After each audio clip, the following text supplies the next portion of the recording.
Jon M. We're so glad you're Welcome. here. You know, Thank you. It's good. This is what I read, that originally you wanted to cast a bunch of unknowns. Yeah. But I look at this cast and it is so perfect. What was your thinking? Well, it was, you're like Wicked, star-making roles. Let's go Yes. find fresh faces. But when those two walk in, I mean, you saw from that scene, the moment you look in their eyes, there's no denying it. They just took those roles. And Cynthia, of course they can sing, but I think it's those little nuances, those details that make the movie. Yeah. But I read this was your largest casting call ever. You went all around the world. Yes, absolutely. And you ended up on these two. Yes, and I didn't believe, like, when Ari came in, like, no way Ariana Grande could, like, commit herself to a role like this. I know she was funny, I knew she had great pipes, but when she came in, she became Galinda. And I brought her in again. I was like, no way. And she came in and she impressed me again. I was like, no way. The third time, she was just the most interesting person. And so that was really lovely. And Cynthia, she changed, the words themselves are the same words, but the context is so different. And that's what when we knew that there was an urgency to make this movie, that it was speaking to a new voice of a new generation, and that Wicked needed to be made now. The other thing that blows me away is the look of the movie. You planted 9 million tulips, and you wanted it to feel very cinematic and very grand. Yeah. This is our ode to you, your homage to you. Thank you, thank you. Not 9 million tulips, but close. But you really wanted the feeling of expanse. You wanted it to be immersive. Yeah, Take us there. That was what from the very beginning, with Nathan Crowley, our production designer, Alice Brooks, our cinematographer, it was, we get the chance to visit Oz, which is a classic place that has been since our childhood. So what does it feel like to be inside Oz, to touch the dirt, to see the scratches on the furniture, which meant we had to build it. So Munchkinland we built out of mud and thatched roofs and all that. The train is real, 60-ton train on tracks that move. That train is real? Yeah, it's crazy. What? Even moving it across a bridge, we had to, like, support the bridge and use the whole. It was insane. The head, the wizard head actually moves in real time to somebody moving it. So no one said, Jon, you're getting a little carried away. The budget is out at. No, they said it every day.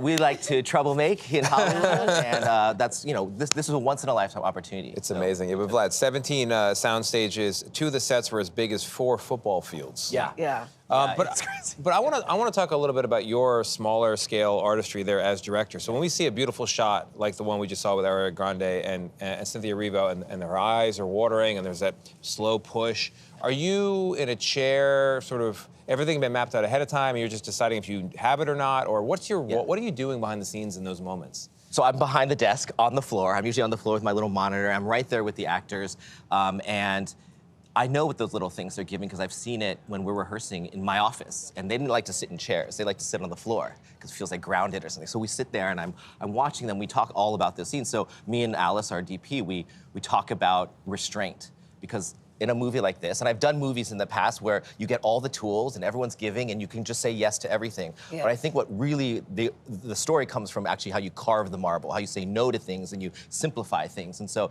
there's a lot of restraint in moments like this. When she says pink goes good with green, she goes well with green. And the way Ari says that, the return of, oh, it so does. Like, it's a simple line that you could just pass through, but she gives it such delight, and you just fall in love with her. And then when Cynthia's looking at herself in the mirror, she doesn't have to say one word, and you feel for her. Oh, why, Miss Elphaba, look how beautiful you are. Let's talk about the reaction that you're getting, you specifically, because I know George Lucas has reached out to you, Dwayne "The Rock" Johnson has reached out to you. What did George Lucas say?